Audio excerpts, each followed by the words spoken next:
안녕하세요. 오늘도 썰모아를 찾아주셔서 감사합니다. 구독과 좋아요, 알림 설정 부탁드려요. 오늘의 사연 읽어드릴게요. 안녕하세요. 저는 4년차 돌싱입니다. 저는 항상 아빠한테 헌신하며 살아온 엄마를 보고 자랐어요. 자신의 인생은 없이 오직 아빠의 아내로 나쁘게 말하자면 파출부처럼 사는 엄마의 모습이 싫어 나는 커서 절대로 저렇게 살지 말아야지 다짐을 했었습니다.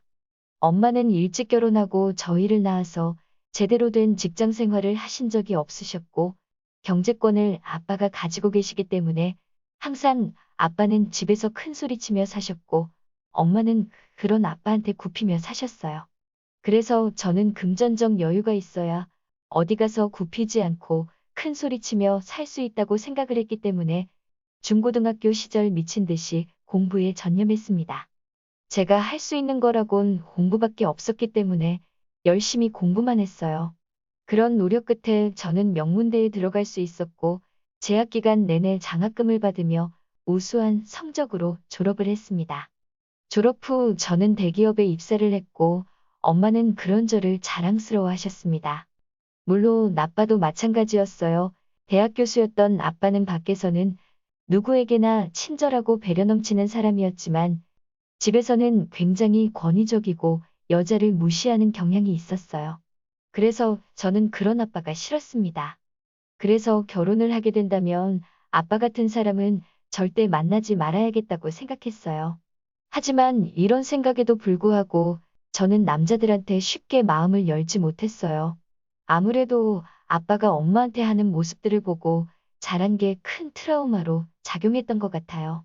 대부분 남자들은 남성적인 모습과 허세를 부리기 마련인데 저는 그러면 일단 거부감부터 들었습니다. 저 사람도 분명 여자를 무시하고 권위적으로 강압적으로 나를 대할지도 모른다는 생각이 들었거든요. 그러한 이유로 저는 쉽게 이성을 사귀지 못했고 그렇게 저희 20대를 보냈습니다. 시간이 흘러 30 중반이 되고 나서 괜찮은 남자를 만나게 되었어요. 지적이면서도 유머 감각도 뛰어난 남자였습니다. 무엇보다도 말 한마디 한마디에서 친절함과 진정성이 묻어났어요. 그래서 만나면 만날수록 이 사람이 좋아졌고 이런 사람이라면 미래를 함께 할 수 있겠다는 확신이 들었습니다. 그동안 봐왔던 남자들과는 확연히 달랐어요. 항상 제 의견을 존중해 주었고 배려심도 많았어요. 저는 그런 모습에 혹해서 짧은 만남에 급하다면 급하게 결혼을 진행했습니다. 역시 결혼은 현실이었던 걸까요? 결혼을 하고 나니 그 사람의 실체가 드러나기 시작했습니다. 남편은 심각한 마마보이였어요. 저는 그걸 결혼하고 나서야 알게 됐지 뭐예요. 하루는 뜬금없이 이사를 가자더라고요. 이제 막 결혼해서 들어온 신혼집을 빼서 이사를 가자니 이게 말이나 되는 소리예요? 계약 기간도 한참 남았는데 갑자기 이사를 하면 손해가 얼만데 이 사람이 왜 이러나 싶었죠. 남편이 이사를 가자는 이유는 시댁 근처로 가는 게 좋을 것 같아서래요. 뭐 시댁 근처로 이사를 가자고? 갑자기 왜? 우리 여기 들어와 산지 몇 개월도 안 됐어. 처음에 신혼집 구할 때 회사랑도 가깝고 버스랑 전철역도 가까워서 교통도 편리하고 좋다며 근데 무슨 이사야. 여긴 엄마네랑 멀어서 엄마가 우리 둘 다 일하는데 뭐 좀 챙겨주고 싶어도 오고 가는 게 너무 힘들어서 아무것도 못 해주겠대. 엄마 옆에 살면 반찬도 매번 가져다 주시고 얼마나 편해. 그러니까 어머님 때문에 이사를 가자는 거야. 반찬 안 가져다 주셔도 돼. 내가 해도 되는 거고 요즘 반찬 가게가 얼마나 잘 되어 있는데 어머님도 힘드시게 안 챙겨주셔도 된다고 그래. 나는 엄마가 해주는 집밥 먹고 싶어. 너는 일한다고 늦어서 나도 저녁 먹고 들어오거나 반찬 사온 거로 먹는데 내 입맛에도 안 맞아. 그리고 엄마가 챙겨주신다는데 서운하시게 어떻게 하지 말라고 하냐? 그 일로 남편과 며칠을 싸웠는지 몰라요. 남편은 제가 우리도 독립을 해서 한 가정을 이뤘으면 우리가 알아서 살아야지. 왜 어머님 힘드시게 도움을 받으려고 하냐? 얘기하면 그런가 하면서 수그러들었다가도 어머님이랑 연락만 했다 하면 다시 말이 바뀌더라고요. 그래서 자꾸 어머님 말 한마디의 태도가 확확 변하는 이런 사람이랑 계속 같이 살아야 하나 싶었습니다. 자기야, 지금 이사 가면 손해가 얼만지 알아? 집주인이 안 된다고 하면 그것도 문제고 우리 이사 비용도 그렇고 생각할 게 한두 가지가 아니야. 나도 이사 비용 때문에 엄마한테 얘기해봤는데 엄마가 보태주시겠대. 집주인이 당장 전세금 못 준다고 하면 그 돈 언제 받게 될지도 몰라. 계약 기간이 한참 남았다고 우리가 가고 싶다고 해서 마음대로 갈 수 있는 게 아니라고. 아, 그런 거야. 나는 몰랐네.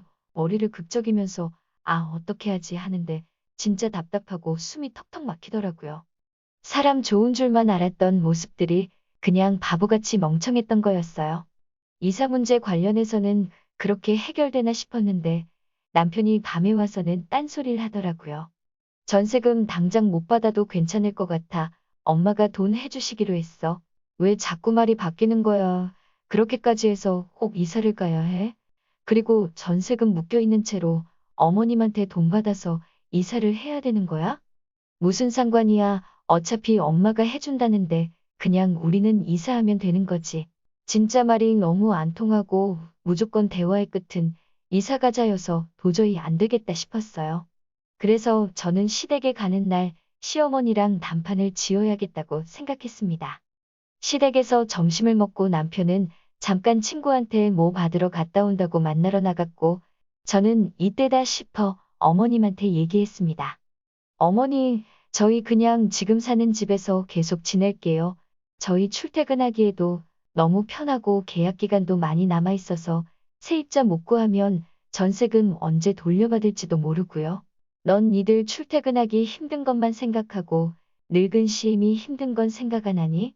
그리고 돈은 내가 해준다는데 뭐가 문제야? 어머님도 말이 안 통한다 싶었어요. 왜 남편이 자기 엄마만 만나고 오면 말이 달라지는지 알 것 같았습니다. 그리고 더 웃긴 건 그 다음이었어요.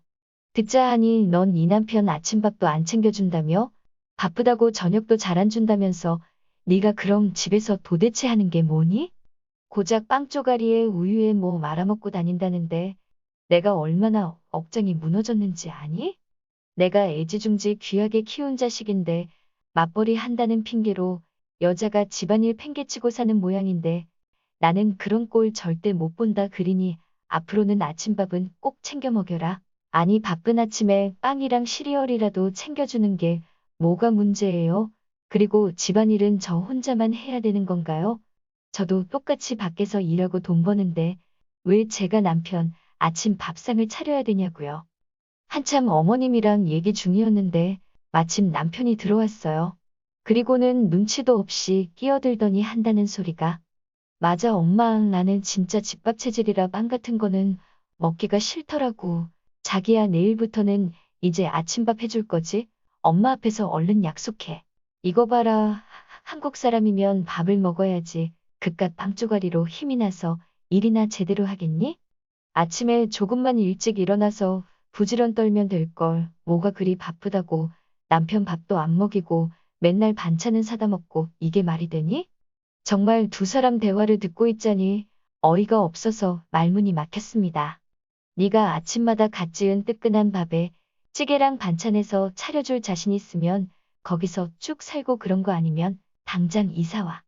어머님은 말도 안 되는 요구를 하시고는 방으로 들어가셨어요. 그날 밤 집에 돌아온 저는 밤새 잠이 하나 뒤척였습니다.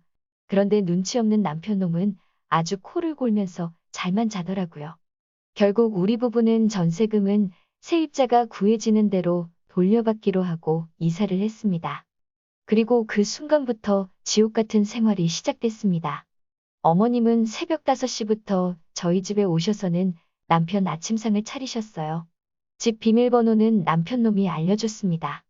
어머님이 새벽같이 오실 때마다 남편은 어른이 일하시는데 너는 잠만 잘 거냐고 절 깨우기 일쑤였습니다 하는 수 없이 몇 번은 나가서 거들었지만 도저히 안 되겠더라고요. 한 번은 화가 치밀어서 남편한테 소리를 질렀습니다. 그럼 당신이 나가서 도와드려. 당신 때문에 어머님이 오시는 거지. 챙겨주시려고 오시는 거야? 제 말에 글쎄 남편이 쪼르르 어머님한테 달려가서 뭐라고 했는지 아세요?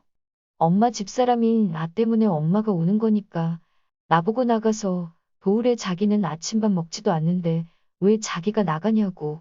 와 저는 그제야 제가 바보 같은 마마보이랑 결혼을 했다는 걸 뼈저리게 느꼈습니다. 그 말에 시어머니는 노발대발 하셔서는 침실 문을 벌컥 열고 들어오셨어요. 야 내가 언제 너더러 나와 도우래 했니? 니들 아침 차려주느라 새벽같이 와서 이 고생을 하는데 시엠이 고생하는 거 보고 도와줄 생각은 못할 망정 남편 시켜 먹으려고 해. 어디서 배워먹은 버르장머리니? 니네 친정에선 그렇게 가르치디? 가정교육을 대체 어떻게 받은 거니? 더는 안 되겠다 싶었어요. 그놈의 아침밥이 뭐라고 새벽부터 찾아와서는 가정교육 얘기하며 친정까지 들먹이며 이 난리인지. 한평생을 아빠를 위해 헌신하는 엄마가 지긋지긋해서 일을 갈았는데 이러다간 제가 그 꼴이 나겠더라고요. 어머니 죄송한데 아침밥 하러 오시는 거 이제 그만하시면 안 돼요? 힘들게 오시지 마시고 반찬 주시면 아침은 저희가 해 먹을게요. 아침잠을 설쳤더니 일하는데도 지장이 생기고 어머님도 힘드시잖아요. 그랬더니 어머님은 그 새벽에 집이 떠나가라 신세한탄을 하시더라고요. 내가 살다 살다 너 같은 며느리는 처음이다 지 잠 못 잔다고 아침에 주러 온 시애미를 오지 말라는 게 말이 되니? 어쩜 네 생각만 하고 그렇게 못돼 처먹었니? 아이고 챙겨주고도 욕먹는 내 팔자야. 제 딴에는 최대한 마음 다스리고 예의 갖춰서 얘기했는데 그마저도 어머님은 못된 며느리 구박으로 받아들이시더라고요. 더 이상 말을 말자 싶었어요. 근데 옆에서 사람 더 열받게 슬슬 긁는 남편이 너무 짜증이 나더라고요. 그래 자기가 너무했다 엄마는 우리 생각해서 이렇게 와서 도와주시는 건데 너는 아침밥 해주지도 않으면서 왜 엄마 오시는 거 가지고 뭐라 하고 그래 나는 아침에 밥 먹으니까 회사 가서 일도 더 잘 되고 얼마나 든든한데. 와 정말 옆에서 저러니까 정내미가 뚝 떨어지더라고요. 저는 속에서 욕이 나오려는 걸 꾹 눌러 참고 조용히 말했어요. 기분 상하셨다면 죄송해요 하지만 제 사정도 좀 헤아려 주세요. 그리고 어머님 원하시는 대로 이사도 왔잖아요.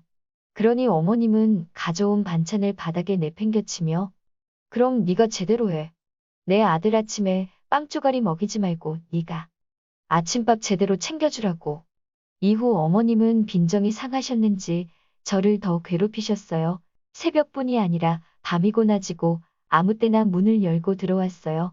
한참 쉬고 있는 일요일 오후에 갑자기 들이닥치셔선 집안일 잔소리부터 냉장 고소까지 전부 참견을 해댔습니다. 저는 그때까지만 해도 어떻게든 이번 위기만 넘기면 괜찮아지겠지 생각했어요. 결혼한 지 1년도 안 됐는데 이혼을 하는 건 너무 성급하다고 생각했습니다. 어머님만 아니면 남편이랑 사이도 그렇게까지 나쁜 건 아니었으니까요. 그리고 남편은 제가 정말 힘들게 마음을 열어 만난 사람인데 노력도 안 해보고 이대로 이혼을 하는 건 아니다 싶었거든요. 그런데 이 집의 문제는 어머님뿐만이 아니더라고요. 얼마 뒤 호주에 사는 손이 시누이가 한국에 들어왔어요. 온 김에 2달 정도 있다가 간다고 하더라고요. 저는 어머님이 불러서 시댁에 갔어요. 시누이가 잡채랑 닭강정이 먹고 싶다고 했다면서 굳이 집에서 만들어 먹인다고 저를 부르신 거예요. 부엌으로 불려들어가 어머님과 음식을 만드는 사이 남편은 공항으로 시누이를 마중 나갔어요. 한참 잡채며 닭강정이며 여러 음식을 하다 보니 남편이 시누이랑 같이 왔어요. 그런데 캐리어도 하나 없이 손가방 하나 딸랑 들고 왔더라고요. 해외에서 들어온 사람이 아니라 마치 잠깐 어디 나갔다가 온 사람처럼요. 수상한 건 그뿐이 아니었어요. 공항에서 왔다고 하기엔 남편이 마중 나갔다가 오는 시간이 너무 짧았거든요. 못해도 1시간 반은 좋게 걸릴 거리를 30분 조금 지나왔다는 게 아무래도 이상했습니다. 자기야 공항에서 온 거 맞아. 주말이라 차도 많이 막혔을 텐데 어떻게 이렇게 빨리 왔어? 얘기하니 남편은 당황한 기색을 하며 눈을 굴리고 어머님을 쳐다보더라고요. 근데 갑자기 시누이가 하는 말이 듣자 하니 올케가 우리 엄마를 시집살이 시킨다며 어떻게 며느리가 시어머니를 부려먹고 살 생각을 해? 우리 엄마 시집살이 같은 거 안 시키는 사람인데 올케가 되려 시어머니를 부려먹어? 나 옳게 행동 거지 감시하려고 한국에 들어온 거니까 앞으로 가고 단단히 해. 내가 지켜볼 거야. 신우이가 저를 보고는 다짜고짜 이러더라고요. 어찌나 황당하던지. 형님 뭔가 잘못 알고 계신 모양인데요. 제가 어머님을 부려먹다니요. 그런 적 없어요. 혹시 아침밥 가지고 그러시는 거라면 그건 어머님이 남편 생각해서 원해서 하신 일이에요. 저는 몇 번이나 힘들게 그러지 마시라고 말렸는데 제 말은 통 안 들으시네요. 그러자 어머님이 식탁 위에 있던 국자를 바닥에 집어던지셨어요. 너 그 입 좀 다물면 안 되겠니? 방금 호주에서 신우이를 들어오지도 못하게 현관 앞에 세워두고 그게 할 소리야? 아휴 오느라 힘들었지. 일단 들어와서 밥부터 먹자 배고프겠다 제하고는 말하다 보면 분통 터져서 밥 먹다가 체한다 밥 다 먹고 천천히 얘기해. 순간 싸한 기분이 들었어요. 이 집 식구들이 저만 빼놓고 뭔가 작당을 꾸미고 있다는 생각이 제 머릿속에 가득 차더라고요. 그리고 그 생각은 틀리지 않았습니다. 상을 차리는데 신우이가 냉장고에 들어있는 밑반찬이며 찬장의 그릇까지 너무 능숙하게 찾아 꺼내더라고요. 몇 년 만에 친정에 온 딸이라고는 생각되지 않았어요. 그때 알았습니다. 이 사람들은 마음을 열고 기다린다고 가족이 될 수 있는 사람들이 아니란 걸요. 그리고 식사가 끝나갈 무렵 신우이가 밑밥을 깔기 시작하더라고요. 엄마 호주 부동산에 투자 안 할래?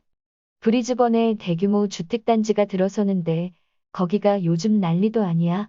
중국인들이 돈다발 들고 찾아와서 줄을 선다니까.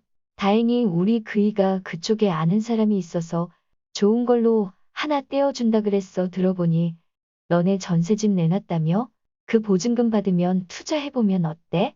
이거였어요. 신우이가 한국에 온 건 손 놓고 있다가 눈 뜨고 코 베일 판이었습니다. 어머 형님 그 보증금은 엄연히 오빠랑 제 건데 그걸 왜 맘대로 투자를 하라 마라 하세요? 그리고 호주 부동산 꺾인 지가 언젠데 투자 얘기는 그만하시고 한국에서 재밌게 놀다 가세요. 오랜만에 어머님이랑 맛있는 거 먹고 여행도 좀 다니시고요. 옳게 말이 좀 그렇다. 엄연히 그 집은 우리 엄마가 해준 집안이야. 왜 옳게가 난리야? 아무리 사람이 염치가 없어도 그 돈이 옳게 거라 그러는 건 조만이지. 그리고 놀다 가라니? 내가 애야. 어디서 배워먹은 말버릇이야? 엄마 얘가 평소에도 엄마한테 이래? 말해 뭐하니? 내가 아주 쟤 때문에 늙는다. 늙어 이래서 집안의 여자를 잘 들여야 된다고 그러는 거지. 내가 이 나이 먹고 며느리 시집살이 하게 될 줄 누가 알았겠니? 누가 보면 아주 지가 시엠이고 내가 며느리야. 아주 모녀가 쌍으로 저를 몰아세우더라고요. 여기서 밀리면 정말 끝일 것 같았어요. 오늘은 무슨 일이 있어도 결판을 내야겠다 싶었습니다. 근데 남편 놈은 슬그머니 눈치 보며 자리를 피하지 뭐예요. 혹시나 제가 내 편 들어달라고 할까봐 제 눈치를 슬쩍 보면서 은근히 저랑 거리를 두고 앉더라고요. 이런 걸 남편이라고 믿고 살았다니 정말 제 발등을 찍고 싶은 심정이었어요. 이런 사람 믿고 결혼을 그렇게 빠르게 한 게 후회스러웠습니다. 그래도 어떡하겠어요. 이런 남자를 고른 게 바로 저인걸요. 저는 밥숟가락 내려놓고 가방이랑 옷가지를 챙겨들었습니다. 그리곤 시댁 식구들 보란듯이 얘기했어요. 이 집에 더 있다간 혈압 올라서 쓰러질 것 같으니 저는 이만 돌아갈게요. 그리고 당신은 여기서 있고 싶으면 있어. 오랜만에 만난 누나랑 그렇게 좋아하는 어머님 음식 실컷 먹으면서 있으면 되겠네. 그렇게 시댁집 문을 나서는데 뒤에서 펄펄 뛰며 제 욕을 하더라고요. 그러거나 말거나 저는 뒤도 안 돌아보고 나왔습니다. 나와서 바로 이혼 전문 변호사부터 찾아갔어요. 변호사와 상담을 하며 일단 전에 살던 집 전세금으로 들어간 제 돈부터 돌려받고 싶다고 했어요. 그래야 저도 이혼해서 작은 방이라도 얻어 생활을 할 수 있으니까요. 변호사는 어차피 이혼 전에 부동산과 은행 예금은 기본적으로 조사해야 하니 다시 연락 주겠다고 하더라고요. 결국 그날 밤 남편은 진짜 집에 오지 않았어요. 안 봐도 뻔하죠. 시어머니랑 시누이가 못 가게 했을 거예요. 남편은 월요일 퇴근 후에야 집으로 왔습니다. 제 눈치를 살피며 서재에서 자더라고요. 그런데 얼마 뒤 엄청난 걸 발견했어요. 저는 변호사의 전화를 받고 회사에 반차를 내곤 변호사 사무실로 달려갔습니다. 저희가 알아봤는데 지금 사시는 집 강통전세예요. 이 집 지난달에 경매로 넘어갔는데 모르셨어요? 저는 너무 놀라 말문이 막혔어요. 계약이며 모든 걸 어머님이 했기 때문에 전혀 몰랐거든요. 전혀 몰랐어요. 집주인이 어머님 친구분이라는 말만 들었거든요. 보증금도 어머님 돈이라 어머님이 계약하셨고 신경도 안 썼고요. 전전에 살던 집 보증금만 받으면 되어 들어간 제 돈만 받으면 되거든요. 아, 그 집도 조사를 해봤는데요. 이사 나가던 당시 이미 남편분이 돈을 받아가신 걸로 돼 있더라고요. 보세요. 여기 쌓인 남편분 거 맞죠? 순간 저는 쇠망치로 뒤통수를 맞은 것 같았어요. 어리숙한 미련 곰탱인 줄 알았던 남편놈이 이미 제 돈까지 꿀꺽했던 거예요. 그런데 그 순간 머릿속에 떠돌던 조각들이 하나 둘 제자리를 찾아가기 시작하더라고요. 모든 건 시누이에서 비롯된 거였어요. 시누이는 뜬금없이 한국에 들어온 게 아니었죠. 이미 몇 개월 전부터 어머님과 짜고 저희 전세집 보증금을 털어먹을 생각을 했던 거예요. 지인의 깡통 전세집에 저희를 밀어넣고 시누이를 불러들여 투자니 뭐니 가짜 명분을 내세워서 전세금을 빼돌리기 위한 수작이었던 거예요. 변호사님, 그럼 저는 이제 어떻게 해야 돼요? 저는 떨리는 목소리로 물었어요. 그러자 변호사가 그러더라고요. 우선 이혼 소송을 하면서 재산분할 청구를 합시다. 그리고 시댁 식구들도 사기죄로 고소하는 게 좋을 것 같아요. 그래야 돈도 찾고 이혼 소송도 유리할 거라고 하더라고요. 하지만 저는 그 정도로는 남편놈과 그 집안 사람들한테 분이 안 풀릴 것 같았어요. 그래서 이 쓰레가 같은 것들 제대로 엿먹이자 결심했습니다. 어머님이 가장 소중하게 생각하는 걸 부숴버리자고요. 변호사와 소송 관련 상담을 하고 있는데 마침 시누이한테 전화가 오더라고요. 전화를 받았습니다. 만나자고 하더라고요. 전처럼 저를 잡아먹으려는 목소리가 아니라 저자세로 나오더라고요. 올케가 이러니까 꼭 내가 동생 부부 사이 갈라놓은 것 같잖아. 나 그럴 생각 없어. 그냥 다 같이 잘 지내자는 뜻이었는데 올케가 오해했나 보다. 우리 오해는 풀고 잘 지내보자. 응? 제가 이혼한다고 그럴까봐 미리 선수치는 것 같았어요. 하지만 지금 당장 달콤한 말로 살살거린다고 유야무야 넘어갈 죄가 아니죠. 지피지기면 백전백승이라고 일단 시누이 얘기부터 듣고 작전을 짜기로 했습니다. 그래서 약속을 잡았죠. 만나기로 한 카페에 가보니 시누이가 먼저 나와 있었어요. 세상 변했다고들 해도 이혼은 안 하는 게 최고지. 사람 만나는 게 쉬운 게 아니잖아. 나도 결혼해서 살아보니까 별일들이 다 있더라. 이게 다 가족이 돼가는 과정이야. 시간 지나고 보면 이런 것들 다 별거 아니더라고. 그러니까 올케도 마음 풀고 우리 앞으로 잘 지내보자. 우리 가족이잖아. 가족 좋다는 게 뭐겠어. 휴가 때 호주에도 놀러 오고 그래서 말인데. 전에 말했던 투자 말이야. 진짜 다신 없을 좋은 기회거든. 전세 보증금에 올케 돈도 들어갔다는 거 오늘에서야 알았어. 알았으면 내가 그랬겠어. 그러니까 이참에 올케도 남 믿고 한번 투자해봐.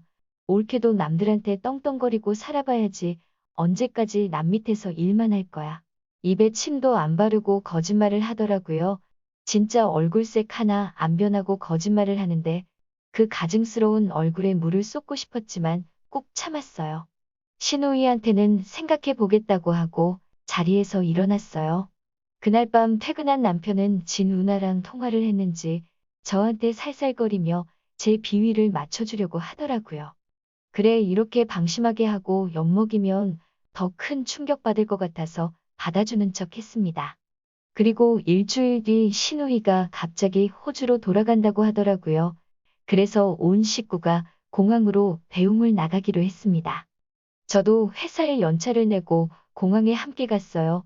눈물의 이별식까지 하면서 가려고 하는 시누이는 잠시 후 공항 경찰손에 이끌려 출국장을 되돌아 나왔어요. 어머님은 깜짝 놀라 이게 무슨 일이냐며 뒷목을 잡고 주저앉으셨습니다. 아니, 이게 무슨 일이야. 내 딸이 뭘 잘못했다고 끌고 가 하며 일어나 공항경찰한테 달려들어 차라리 자기를 끌고 가라고 생떼를 쓰셨어요. 남편은 어리둥절한 표정으로 이러지도 저러지도 못하고 서 있었어요.